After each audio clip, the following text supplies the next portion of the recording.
미술가 혹은 예술가라는 단어를 들으면 무슨 이미지가 떠오르나요? 먼저 예술적 영감과 창조성의 천부적 재능을 지닌 자유로운 영혼을 떠올리실 겁니다. 음악의 신동 모차르트처럼요. 한편 예민하고 신경질적이며 주변 사람들과 타협하지 않는 고독하며 다소 지랄맞은 성격이라는 이미지도 떠올리실 건데, 음악의 성인 악성 베토벤이 대표적이죠. 모차르트와 베토벤은 전혀 다른 성격과 이미지를 지녔지만 일반인들과 다른 성격과 개성을 가진 특별한 아우라를 지닌 존재로 생각되는 점에서 크게 다르지 않습니다. 그런데 이러한 예술가의 이미지가 언제부터 생겨난 걸까요?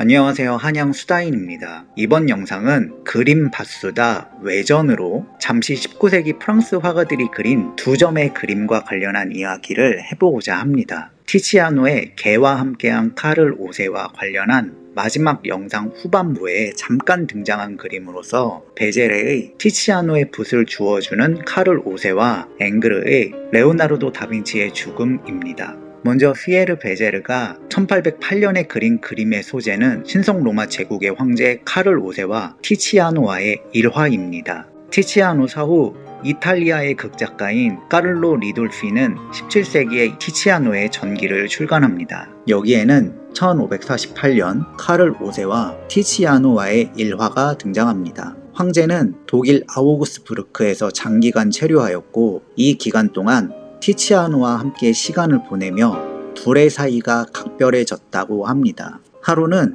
티치아노가 황제의 어진을 제작하던 중 붓을 떨어뜨렸다고 합니다. 이에 황제가 친히 허리를 숙여 붓을 주어 티치아노에게 건네주었다고 하네요. 이에 티치아노는 폐하, 소인은 이러한 영예를 받을 자격이 없사옵니다 라고 하였다고 합니다. 이에 황제는 그대는 카이사르에게서라도 이러한 대접을 받을 충분한 자격이 있소 라고 답하였다고 합니다. 카이사르는 로마 공화정을 대표하는 정치인으로 이상적인 지도자의 상징입니다. 카를 5세는 만약 카이사르였더라도 자신과 똑같이 행동했을 거라면서 티치아노에게 대단한 존경심을 보여주었습니다. 이 일화는 리돌피의 티치아노의 전기로 인하여 사람들에게 매우 잘 알려지게 되었습니다. 특히 화가들은 이 일화가 자신들의 화가로서의 가치를 증명하는 일화로 매우 자랑스럽게 생각하였으며, 몇백 년이 지나 베제레가 살던 1800년대에도 여전히 유명한 이야기라서 베제레는 이 일화에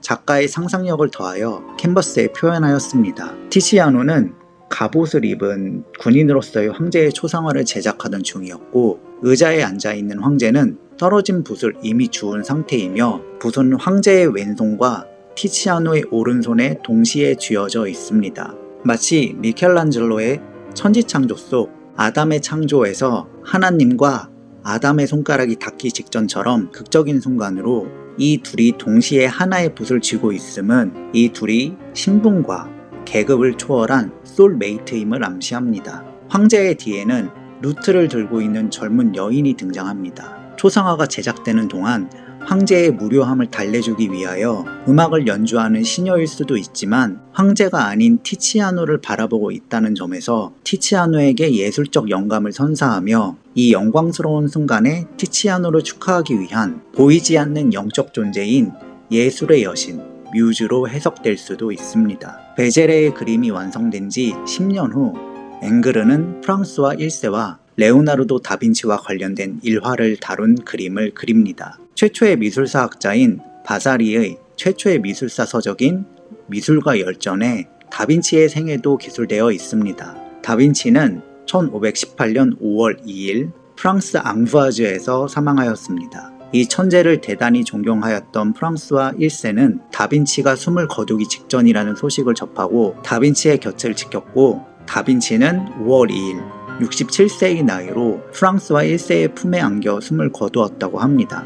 당시 프랑스와 1세는 25세지만 그의 나이는 그보다 많아 보이는데 1539년, 그러니까 프랑스와 1세가 45세일 때 완성된 티치아노가 그린 측면 초상화 속 모습과 거의 일치합니다. 티치아노 역시 벤베누토 첼리니가 1537년에 국왕의 측면 얼굴이 새겨진 메달을 모델로 초상화를 제작하였기 때문에 프랑스와 1세의 모습은 40대 중년의 모습에 가깝습니다. 비록 중년의 모습이지만 앵그르는 이미 프랑스 왕실이 대대로 소장하여 루브르 박물관에 보관되어 있던 티치아노가 제작한 측면 초상화를 모델로 프랑스와 1세의 모습을 되도록 충실하게 재현해냈습니다. 다빈치가 누운 침대 주변으로는 붉은색 옷을 입은 추기경과 사제들이 서 있습니다. 검은색 옷과 모자를 착용한 왕의 시종은 비통한 표정으로 프랑스와 1세와 다빈치를 두 팔로 가리키며 관람자들에게 예술가가 군주의 품에서 숨을 거두는 극적이며 비극적인 순간에 집중하도록 유도합니다. 이 이름 모를 시종의 팔끝에 이끌려 우리의 시선이 머무는 곳에서 화가이자 한 시대를 풍미한 천재는 군주의 품에서 죽어가고 한 나라의 국왕은 그에게 진정으로 존경을 표하며 다빈치의 죽음을 진심으로 슬퍼합니다. 이 두 그림은 공통적으로 1800년대 초반 프랑스에서 제작된 그림이며 이탈리아 르네상스 미술을 대표하는 거장과 당시의 최고 권력자들과의 일화를 묘사합니다. 르네상스 시대는 전 근대 사회로 철저한 신분제, 계급제 사회입니다. 군주는 지상에서 가장 고귀한 사람들 중 하나이며 화가는 미천한 신분일 뿐입니다. 군주에게 화가는 자신이 필요할 때 돈을 주고 자신이 원하는 그림을 그려주고 화가가 만족할 만한 결과를 제출하면 그에게 특별 보너스를 제공하거나 아니면 궁정화가의 지위를 하사하는 등 호혜를 베푸는 대상입니다.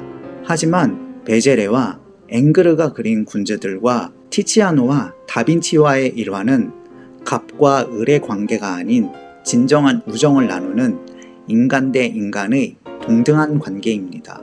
1800년대 화가들이 왜 이런 소재들에 관심을 기울였을까요?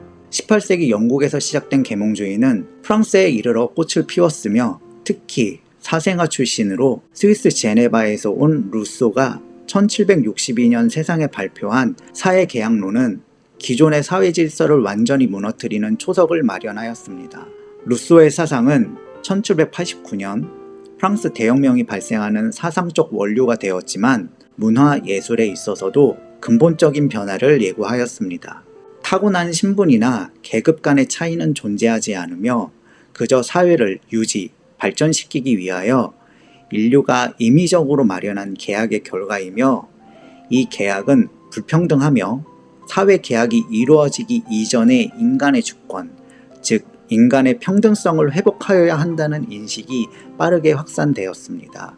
예술가들 역시 자신들이 더 이상 구체제에서 왕족과 귀족들에 소속된 을이 아니라 한 사람의 인간으로서 고귀한 직업이라는 자의식이 발달하였습니다. 더 이상 정치 지배자와 교회의 주문에 의하여 작품을 제작하는 수동적인 존재가 아니라 자신이 표현하고 싶은 것, 창작하고 싶은 것을 예술이라는 이름으로 자유롭게 만들어내는 새 시대의 예술 창작 방식이 당시 예술가들 사이에서 번져나가게 되었습니다. 그러던 중 프랑스 대혁명으로 왕정이 무너지고 기존의 사회 질서가 무너지면서 예술가들의 인식과 표상은 급격하게 변하게 되었습니다. 더 이상 왕실과 교회가 자신들의 안정적 재정 후원자가 아니게 되었습니다. 세상 속에 홀로 남겨진 미술가들은 스스로 살 길을 찾아야 했습니다. 하지만 위기는 곧 기회로서 예술가들에게는 자유가 주어졌고 자신들의 예술가로서의 이미지를 착실하게 만들어 나갑니다. 마침 18세기 말 칸트가 1790년 판단력 비판을 발표하고 바움가르텐에 의하여 철학의 한 분파로 등장한 미학의 발전에 상당한 기여를 합니다. 칸트는 천재 개념을 도입하며 예술가를 천부적인 천재성을 지녔으며 창조성에 따라 미를 창출해내는 특별한 존재로 규정하였습니다. 신이 세계와 인간을 창조해냈듯 예술가는 신의 고유한 능력인 창조 활동을 통하여 예술과 미를 구현하는 신의 버금가는 존재로서 기술가나 장인 그 이상의 초월적 존재로 격상하게 되었습니다. 이러한 변화가 18세기 말 19세기 초반에 이루어집니다. 이른바 이 시기를 음악에서는 고전주의에서 낭만주의로 변화하는 시기로 봅니다. 고전주의의 3대 거장으로 하이든, 모차르트, 베토벤이 꼽힙니다. 이 중 베토벤의 후기 음악은 낭만주의 성격이 짙어집니다. 그래서 베토벤을 고전주의를 대표하지만 낭만주의의 포문을 연 인물로 평가합니다. 반면 슈베르트는 낭만주의 음악가로 분류되지만 고전주의를 마감하고 낭만주의 음악을 본격화한 장본인으로 평가됩니다. 오랫동안 음악과 미술에서 고전주의와 낭만주의의 차이를 강조하며 이 시기를 상반되며 단절된 시기인 듯 다루지만 음악에서 베토벤과 슈베르트가 그렇듯 미술에서는 신고전주의의 거장인 앵그르 역시 후대로 갈수록 낭만주의적인 성격이 그림 속에 강하게 나타납니다. 흔히 고전주의를 르네상스, 더 오래전으로는 고대 그리스 로마의 균형 잡힌 이상화된 아름다움을 추구하며 차분한 이성적인 미학을 추구하며, 낭만주의는 격정적이며 불규칙적이며 중세시대의 미학으로 회귀하는 시절이라고 보지만 실제로 고전주의 안에 낭만주의가 존재하며 낭만주의 안에도 고전주의가 혼재되어 있습니다. 고전주의와 낭만주의가 상호 공존할 수 있었던 건 이 시기에 공통적으로 예술가란 무엇인가? 라는 질문과 예술가들이 그들의 사회적 지위와 이미지를 격상시키는 데 관심이 높았기 때문입니다. 고전주의와 낭만주의는 구체적인 표현 방식이 다를 뿐 이들이 마주한 시대 정신은 다르지 않았습니다. 미술 영역에서는 그림의 소재로서 서양 미술의 거장으로 칭송받는 거장들이 군주, 종교 지도자들과 대등한 관계였던 일화에 관심을 둠으로써 자신들 역시 대가들처럼 그 반열에 오르고 싶어 했습니다.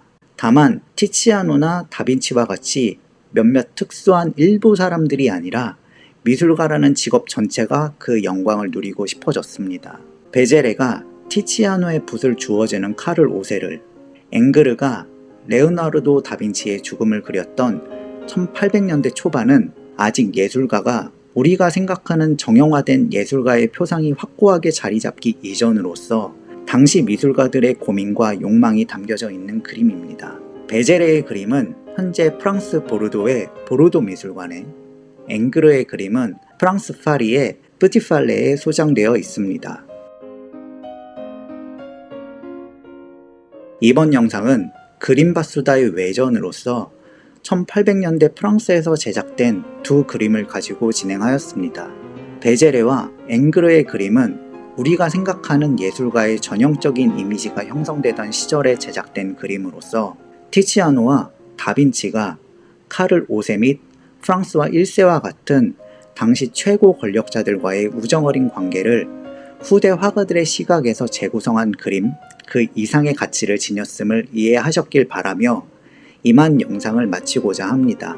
긴 영상 시청해주신 분들께 감사 말씀드리며 다음에는 다시 스페인 황금 시대로의 미술 여행을 이어나갈 테니 구독과 좋아요 및 알림 설정 부탁드립니다. 지금까지 한양수다인이었습니다.